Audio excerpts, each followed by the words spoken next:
It's en stop YouTube, vi laver. Jeg har en top, der stikker ud og har prikket en bums. Det er fucking dumt. Hvis den her host ikke er væk om 5 dage, så... Hvis du smitter mig med den host, så... Postede egentlig det der TikTok? Det tror jeg. Jeg føler, at jeg blev sådan... Distracted. Nå ja. Vi er på vej til lokale. Vi skal ud og have noget aftensmad. Vi har gået rundt hele dagen. Hvad har vi overhovedet lavet i dag? Vi har ikke lavet skid. Vi har bare gået ind i et fucking godt supermarked. Hvor at priserne, altså crazy ass priser. Altså, vi handlede den første dag, hvor vi købte sådan noget yoghurt, mælk og couscous og vi 90 euro. Altså meget. For ingenting. Og tømmet dagen efter agtigt. Og så i dag har vi købt 2 kæmpe indkøbsposer til 75 euro. Hvor vi har fået en kæmpe stor Vaskemiddel. Tak. Nu slutter vi os for, at vi vil tage på Perlen og spise aftensmad. Jeg skal have lidt Red Bull. Den er helt kold. Jeg skal have den pizza på den perle. Og så skal jeg snakke med Pendrang. Nej. Men vi har den lækreste nabo. Ja! Jeg har ikke set hans ansigt endnu. Det har jeg. Det er meget Emily in Paris-coded, det her. Meget. Har du fået strøm? It's very important to get them Instagram page, you know? Bare efterlad jeg så bare gå. Går jeg hen og tager din parfume. Er du færdig herude? Ja. This is Africa. Do you know what fits in this purse? My patience. Har du dine nøgler, så du kan låse åsedåse? Like a fucking star, right? Yes, yes. Like a fucking star. Vi har lige skudt en masse billeder. Nu skal vi lige lave en TikTok-video, men der er fucking Men de er virkelig søde, fordi de Ja, sådan, det- I ser virkelig flotte ud. Okay, ham der, og så løber vi, og så skyder vi. Det er seriøst 14 sekunder, der ikke må komme nogen mennesker. Det kan jeg ikke godt lide. Hvilken cykel skal den der vej? Nej, hvilken vej skal den der cykel? Hvad sker der? Hvor er Glå månen. Self-service. Jeg ved ikke, hvor der er bestik hen. Det bliver din tur, det her. Den lige stå der. Godmorgen, ven. Kan du lige prøve at være varm med hosten? Jeg skal til at sige hej. Nej. Alright. Nå, godmorgen. Hvor er min kaffe, den her? Nej. Jeg finder det der sted. Jeg kan godt mærke, det er godt bare det her. Hvor skal vi så sætte jer? DJ. det, du spiller aldrig til mig. Ja, vi har fotoshoot, eller nu vi har fotoshoot i dag. Med Hanna og Frederikke. Og de skal ud nogle billeder af nogle bukser. Er det ikke det, I skal? Jo. Ja, jeg er gået ud og leder efter en chokolade på det. Gud ja. Det går igen til overvej. Fuck, jeg har crazy. Det var en, ej, hvor ser jeg træt ud. Wow! Ja, girl, jeg har fisseøjne. Jeg spiser øjnene lige nu. Mit ur ringede ikke i morges. Nej, mit ringede heller ikke. Jeg har sat det seriøst kl. 8, så vågner jeg kvart over 8, så er jeg sådan... Ej, jeg har vågnet ret meget lidt af natten, så jeg sådan, okay, jeg tjekker lige, hvad klokken er. Så kvart over 8, så er jeg sådan der, ej, jeg er i min søvn. Det gør jeg nemlig nogle gange. Det gør jeg også til, derfor jeg har 2 uger. Det er fucking nøj, men det er sjældent. Men det er altid på vigtige dage, tror jeg, det sker. Notifikation. Oh shit, jeg har glemt min task. Ej. Lugter det af kokos?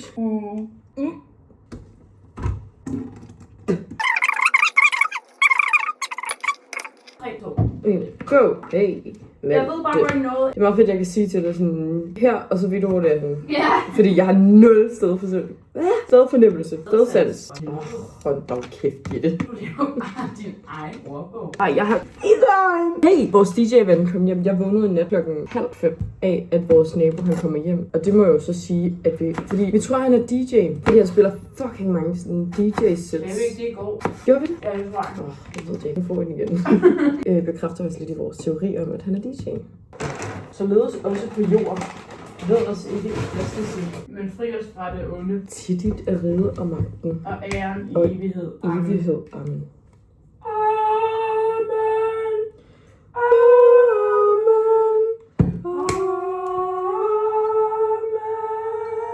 Jeg har været meget nu. Haps, haps. Snaps. Nu skal vi have snaps. Ej, vi skal have julefrokost. Jeg er for os 2. Det Det er så lækkert det her. Jeg har lavet pigerne og taget på en vandring ud for at finde en chokolade, som jeg har fået en gang, da jeg var i Paris, hvor min veninde har fundet stedet. Ja.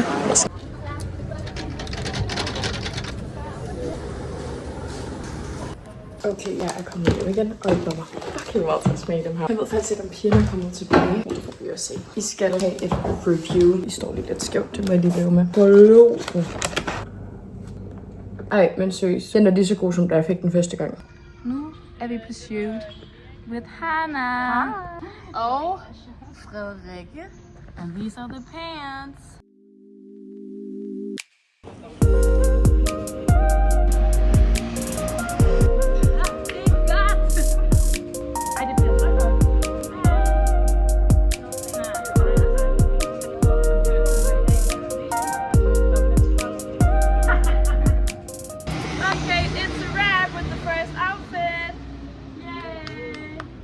Skifter nu.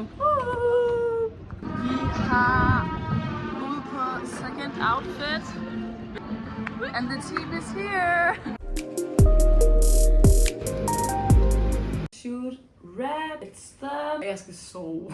Vi har fået fucking mange baguette. Men jeg spiser dem nu, fordi de bliver fucking hurtigt tørre. Okay, venner, vi ses senere. Ja, så er det igen. Vi skal finde en café, vi skal få noget kaffe på. Og vi har været rundt omkring byen i dag for at finde nogle ting, og vi har absolut ikke fået købt noget. Vi har ikke fundet noget af det. Vi gik ind til sådan en gren, der fandt virkelig meget. Vi sagde, ej, det her skal vi have, det her skal vi have, det her skal vi have. Så virker deres kortterminal ikke. Nej, du ryster meget den der kamera der. We found it. Nej, ikke kaffe. Det var meget sødt. Hej. Ice matcha latte. TLT. Grønne citroner.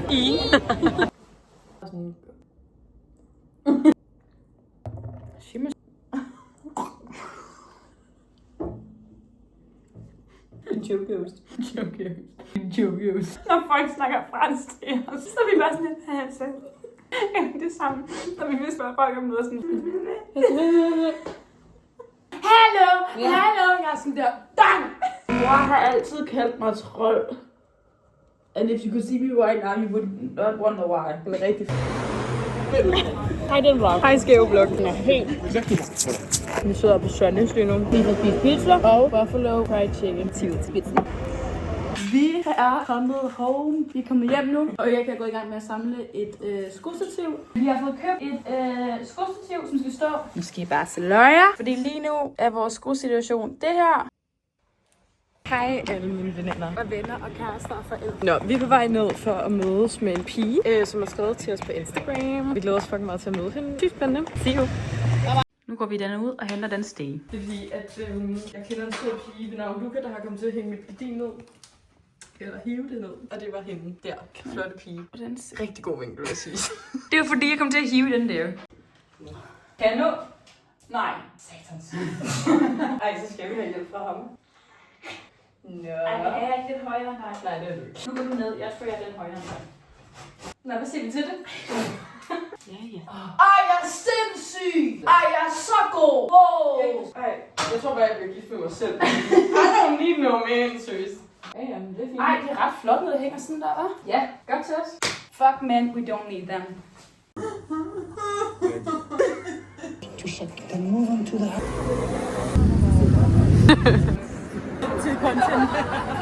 Jeg har lige været at drikke en kop kaffe med Carla. Sygt hyggeligt. Hun har boet hernede i 2 år. Og har ikke set hende nærmest siden hun flyttede herned. Så det var lidt hyggeligt lige at catch up og sige hej. Nu er jeg også flyttet herned. Nu er jeg på vej hjem. Jeg tror, du kan derhjemme. Jeg tror måske, vi skal lave noget aftensmad start. Klokken er godt at blive 6 nu. Oh my god. This is something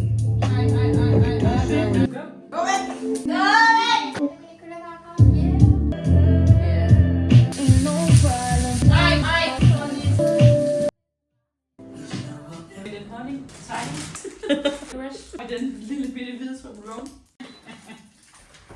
Den er min yndlings. I dag skal vi på shoot, eller nu skal vi på shoot. Jeg er noget som support. Glow pants.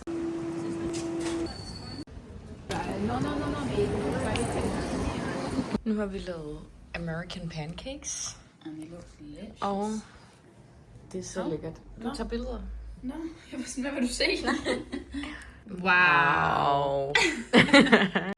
Hej venner og veninder. Hvad sagde jeg? Kan du huske, hvad jeg sagde sidst?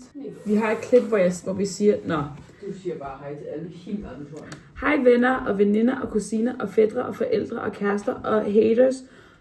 Specielt jer haters out there. Because we live in Paris and you don't. Nå, vi er nået til det punkt nu, hvor at den her video er blevet rigtig flot redigeret so far at this. Den her. Så det er gået op for os, at vi er rigtig, rigtig dårlige til at lave updates. Jeg skal lige... Nej, vi er blevet...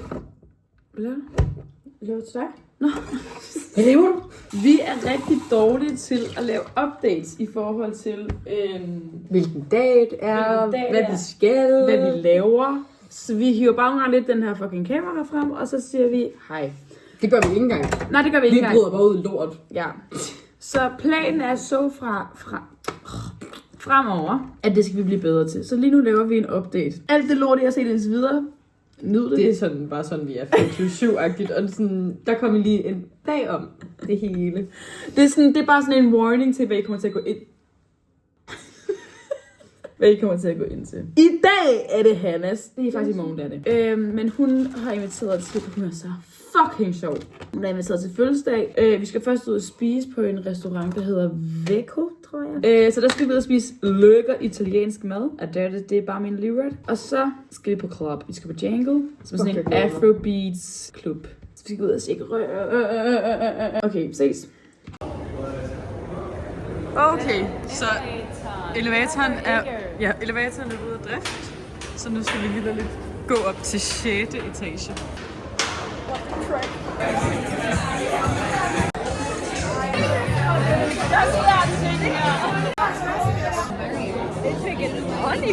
Vi er til Hannas fødselsdag, og vi sidder på en rooftop. På en rooftop i Paris. Og gør I det? Nej! Og senere skal vi videre på Django, som er en club. Godmorgen. Det ser så bask ud lige nu. Ej, du ser sgu da lækker på den lipgloss, du har på der. Vi er på vej hen til Five Guys, og det har jeg aldrig fået før. Og jeg har drømt om det i forever. Så det skal vi bare have. Red Bull med kokos. I går var vi til Hannas fødselsdag. Vi tog på... Hvad gør det der? Vi var til Hannas fødselsdag i går. Vi tog på Django, hvor hjemme. Altså, vi står og tager make op af 3:30. Det forstår jeg ikke noget af. Nej, men vi valgte at gå hjem fra Django. Ja, fordi... Shut your big ass. Der er ikke nogen, der skal fuck med os i dag. Skal vi bøvs? Lidt for mad. Den er lidt tung i ryggen. Gerne have den.